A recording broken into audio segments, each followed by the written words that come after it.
Hello everyone, welcome back to my channel. आज हम बहुत सेंसिटिव टॉपिक पे बात करेंगे कि क्या हम किसी के शरीर में घुस सकते हैं। ये बात आपने कहीं ना कहीं ज़रूर सुनी होगी कि वो आत्मा उसके शरीर में आ गई। जानेंगे आखिर क्या है ये माजरा। वीडियो के अंत तक बने रहिए, ठीक है। और आज हम काफ़ी चीज़ों को जानने वाले हैं इससे कि किसी के शरीर में आत्मा घुस सकती है नहीं। ये सब पुनर्जन्म को लेकर धर्मों में पहले से बहुत मतभेद है। कुछ धर्म इसके बारे में बिलीव करते हैं, कुछ नहीं। हिंदू धर्म पुनर्जन्म में विश्वास रखता है। इसका मतलब है आत्मा जन्म और मरण के चक्र से गुजरती है, पुराने शरीर को छोड़कर नए शरीर को धारण करती है। हिंदू शास्त्रों के अनुसार आत्मा के 3 रूप माने जाते हैं। नंबर 1 जीवात्मा, नंबर 2 प्रेतात्मा, नंबर 3 सूक्ष्म आत्मा। जो हमारे भौतिक शरीर में रहती है उसे जीवात्मा कहते हैं। ये आत्मा वासना या किसी काम के चलते शरीर में रहती है तो उसे प्रेतात्मा कहते हैं। और जब आत्मा सूक्ष्म शरीर में प्रवेश कर जाए तो उसे सूक्ष्म आत्मा कहते हैं। अब सवाल ये उठता है कि क्या कोई अच्छी या बुरी आत्मा किसी के शरीर में प्रवेश करके अपनी बात लोगों तक पहुंचाती है या उस शरीर पर कब्जा करके उनको दुख पहुंचाती रहती है। क्योंकि गांव वगैरह में आपने ये प्रथा ज़्यादा सुनी होगी कि उनके शरीर पर भूत आ गया, कोई देवी आ गई या किसी आत्मा ने उनके शरीर पर कब्जा कर लिया, तो उस व्यक्ति को पीर फकीर है ना, हनुमान जी के मंदिर वहाँ ले जाते हैं, उस बाधा को दूर करवाते हैं। साथ ही भारत में कई ऐसे स्थान हैं जहाँ चौकी वगैरह लगाई जाती है, जहाँ किसी पर दिव्य आत्मा आती है, उसे किसी विशेष स्थान या गद्दी पर बिठाकर हिलते हुए वो लोगों को भूत या भविष्य बताते हैं। वैसे इन लोगों में अधिकतर नकली सिद्ध होते हैं, लेकिन कुछ ऐसे भी होते हैं जो किसी भी व्यक्ति का भूत भविष्य बताकर उसकी समस्या का समाधान करने की क्षमता रखते हैं।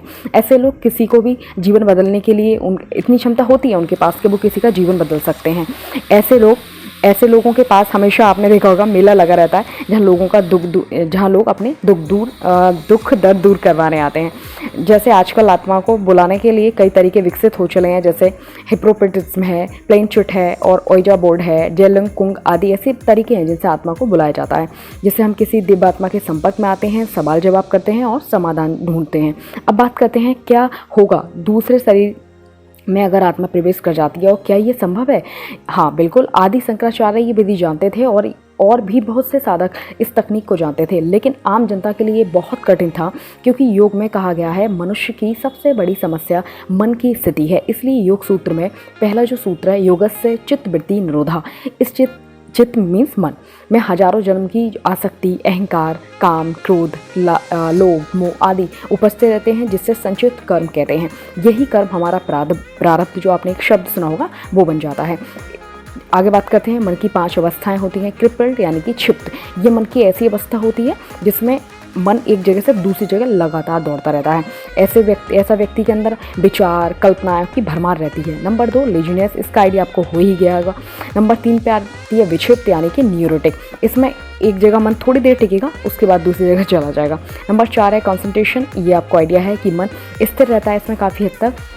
नंबर 5 है निरुद्ध यानी कि डिटेंट, या इसका मतलब होता है कि जो मन है वो शांत हो गया पूरी तरह और अज्ञानता के जो बादल हैं उसके अंदर वो पूरी तरह छट गए हैं। जब कोई किसी के शरीर में प्रवेश करना चाहता है तो शास्त्रों के अनुसार ज्ञान योग, निद्रा योग की जरूरत होती है और उसकी इन क्षेत्रों पर अच्छी पकड़ होनी चाहिए। Thank you so much guys.